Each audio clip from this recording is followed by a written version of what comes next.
Olá, aluna! Olá, alunos! Sejam muito bem-vindos a mais uma aula do nosso curso de rede de computadores. Ainda falando sobre os nossos dados móveis, nós falaremos agora sobre o 4G. Ao anterior, nós vimos as três primeiras gerações, no qual nós estudamos um pouco sobre voz analógica, voz digital e dados. Agora nós falaremos um pouquinho sobre o 4G. Até então, pelo menos aqui no Brasil, ainda é a nossa tecnologia atual. Então vamos entender um pouco como ele funciona, beleza? Bom, primeiramente nós temos que entender que o 4G ele tem um nome. Ele chama Long Term Evolution, ou simplesmente LTE. É o nome da tal da tecnologia de quarta geração, ou seja, o nosso 4G, que ainda deixa muitas dúvidas. Bom, o que é exatamente o LTE e para que ele serve? Vamos lá. O LTE é uma tecnologia móvel de transmissão de dados que foi criada com base no GSM e no WCDMA, ou seja, nas duas tecnologias de terceira geração que nós vimos na aula anterior. A diferença é que, dessa vez, a tecnologia prioriza o tráfego de dados em vez do tráfego de voz, como acontecia em gerações anteriores, como nós vimos na aula anterior também. Isso proporciona uma rede de dados mais rápida e mais estável, obviamente porque estamos priorizando o tráfego de dados e não mais a voz. Bom, quando o LTE foi criado, não existia voz trafegando sobre a rede. Para que a rede suportasse ligações, as operadoras precisaram adaptar. Haviam duas possibilidades. Uma delas é de, no momento de receber a ligação, rebaixar o dispositivo móvel para a rede GSM ou WCDMA.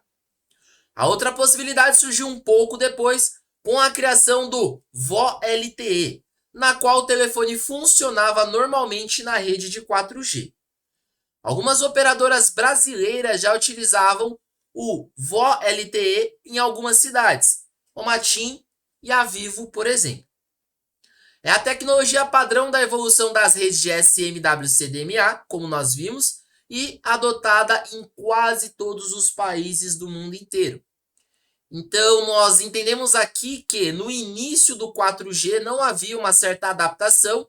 Então, como priorizava-se muito o tráfego de dados, basicamente a voz, a chamada, a ligação, ela caía nesses momentos. Então, foi se criado pouco tempo depois uma outra tecnologia, uma outra técnica que é a VoLTE. E a VoLTE, no qual o telefone ele sempre funcionava normalmente no uso do 4G.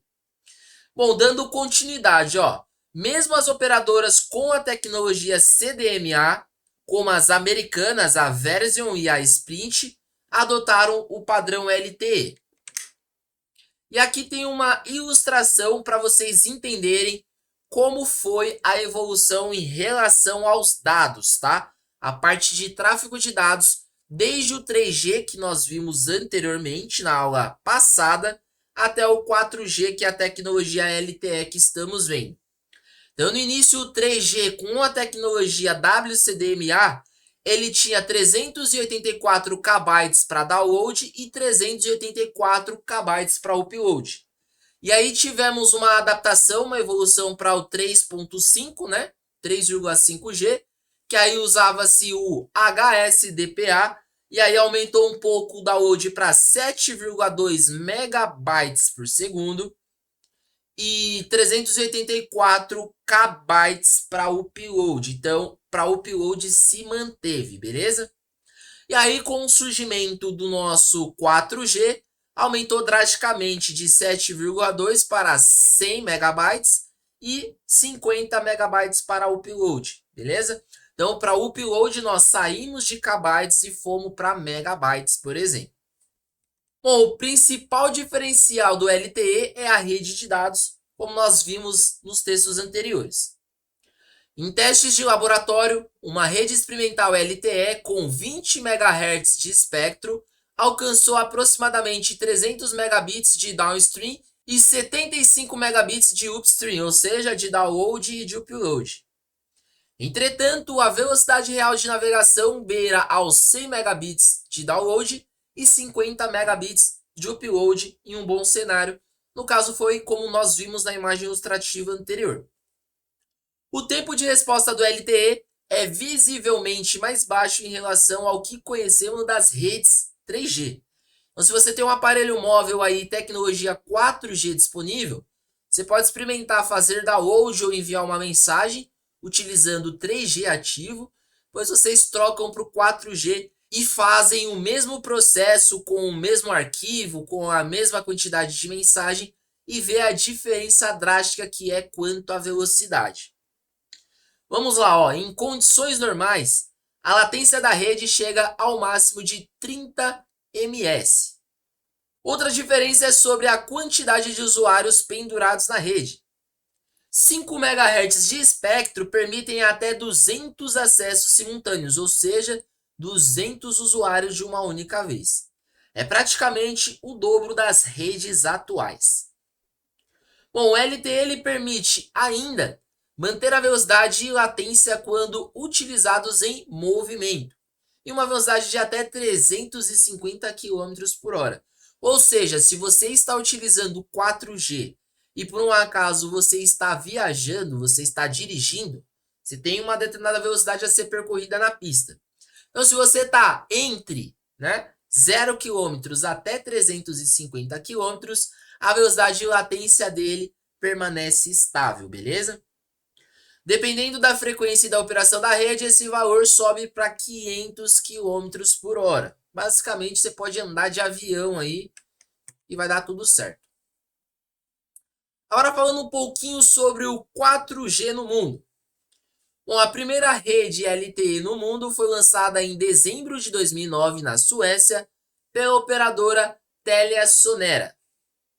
Hoje o 4G já é utilizado em 205 países e por 661 operadoras diferentes, cobrindo praticamente 78% da população, de acordo com a GSMA, que no caso nós vimos é a parte global.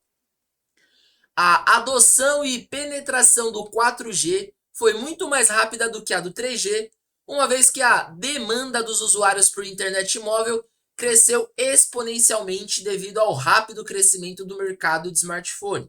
Então, as operadoras, os países tiveram de fazer a implementação muito rápido por conta de muitas pessoas em busca de smartphones. Bom, o 4G já é tão presente que é possível que as operadoras abram mão do 3G e manter apenas as redes 2 e 4G. E aí nós entendemos o porquê mais tarde. E como que está o 4G no Brasil? Vamos entender isso aqui, ó. Todas as principais operadoras brasileiras já possuem rede 4G no Brasil a nível nacional. A cobertura varia da operadora para operadora, mas o serviço já está presente em mais de 4.000 municípios brasileiros. As principais frequências adotadas no país são a de 2.600 MHz, banda 7, e 1.800 MHz, banda 3. Devido ao desligamento da TV analógica, a frequência de 700 MHz, que é a banda 28, é utilizada pela Claro, TIM e Vivo em mais de 700 municípios e a cobertura se estenderá ao longo do tempo. De forma discreta, as operadoras também possuem a rede de frequência de 2.100 MHz, que é a banda 1, e 850 MHz, que é a banda 5, em alguns municípios menores. Essas outras duas frequências, além dos 1.800 MHz, também são utilizados para redes 2G e para redes 3G. Então, olha só, se nós tivermos aqui um entendimento geral de tudo que foi lido, desde o que é o 4G até então, do que é implantado no Brasil, nós podemos até entender o quanto o Brasil está atrasado em relação à tecnologia, não é mesmo? Olha só, se nós voltarmos ao texto anterior, nós vemos que a primeira implantação do 4G aconteceu em 2009 na Suécia. E assim, praticamente o mundo inteiro está com 78% coberto pela tecnologia de 4G.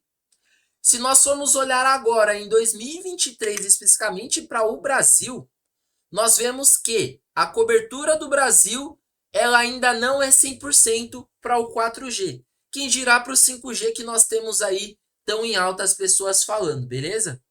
Então, de uma forma resumida, galera, o 4G, novamente, ele é uma tecnologia que evoluiu da tecnologia anterior que nós vimos na nossa 3G, com algumas técnicas, né, que foram a nossa GSM e a WCDMA.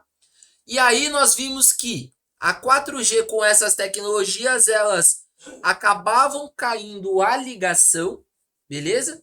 E aí com o tempo surgiu a VoLTE, que foi o caso de onde nós conseguíamos e ainda conseguimos usar o 4G sem que caia a chamada, tá bom?